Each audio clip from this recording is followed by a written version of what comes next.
Yeni il bayramı dünyanın müxtəlif xalqları üçün ənənəvi bayrama çevrildiyi kimi, Azərbaycanda da insanların məişətinə daxil olub.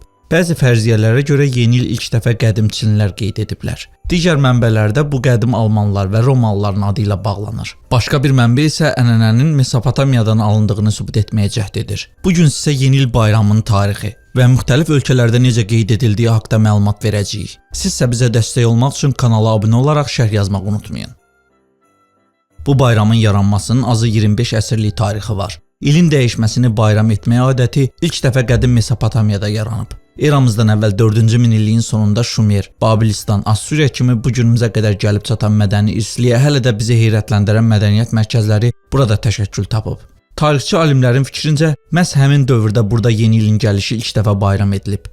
Martın axırında Dəzlə və Fərat çaylarında suyun səviyyəsi artanda əkin-biçin işləri başlayırmış. İnsanlar yeni ilin gəlişini də elə o zaman qeyd etmişlər. 12 gün ərzində təntənəli mərasimlər davam edərmiş.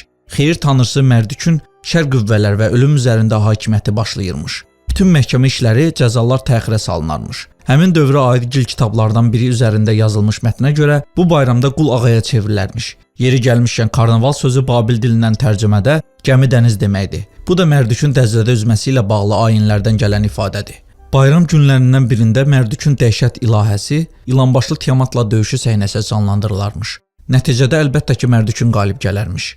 Babilistan əsirliyində olan Yahudilər yeni il bayramı ənənəsini Babillərdən öyrənərək sonradan onu Yunanlara ötürüblər. Yunanlar vasitəsilə isə bu ənənə Qərbi Avropaya yayılıb. Başqa bir mənbəyə görə hələ İran dövlətinin yenicə yaranmağa başladığı dövrdə İranlıların artıq təqvimləri var imiş. Onlar bilirmişlər ki, ilin bir günü var ki, həmin gün ən qısa gündüz ən uzun gecə ilə növbələşir. Və bu gündən sonra həyat verici günəş səmada get-gedə daha çox bərq vurur. Təbiət oyanmağa başlayır və həyat cansıxıcı qış, yəni ölüm üzərində qələbə çalır. Qədim hindlilər və farslar müasir təqvimlə dekabrın 22-sinə təsadüf edən həmin gün Günəş qapısı adlandırarmışlar. Sonralar həmin gün Günəş tanrısı Mitranın doğum günü kimi qeyd edilməyə başlayır. İran dövlətini diz çöktürən Romalılar Mitranı da özünkiləşdirirlər.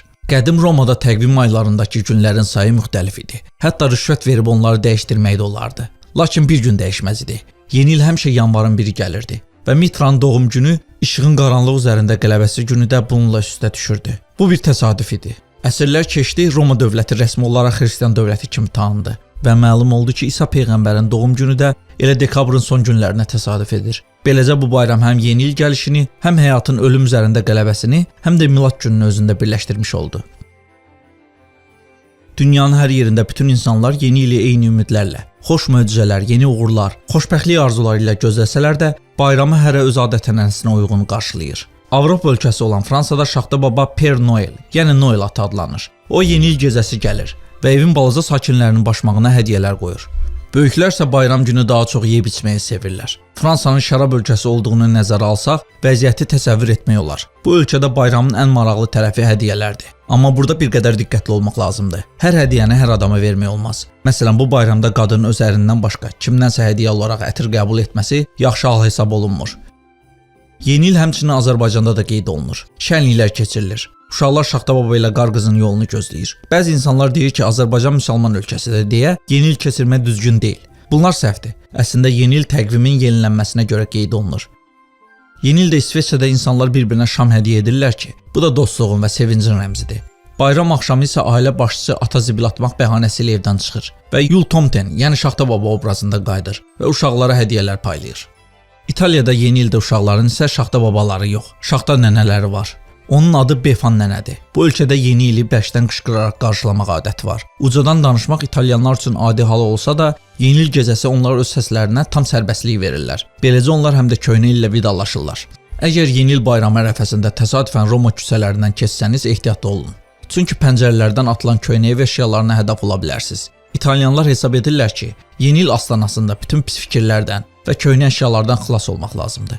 Böyük Britaniyada bayram günü evdə ideal təmizlik və qayda-qanuna hökm sürməlidir. Gecə düşərkən ailənin başçısı illərin yer dəyişməsi üçün evin bütün qapılarını geniş açır. Daha sonra qapı bağlanır və evə ilk gələcək qonaq həyəcan və səbirsizliklə gözlənilir. İnanca görə ilin necə keçəcəyi içəri girən adamın görkəmindən çox asılıdır. Qadınlar, sarışınlar və əsmərlər o qədər də arzu olunan deyirlər.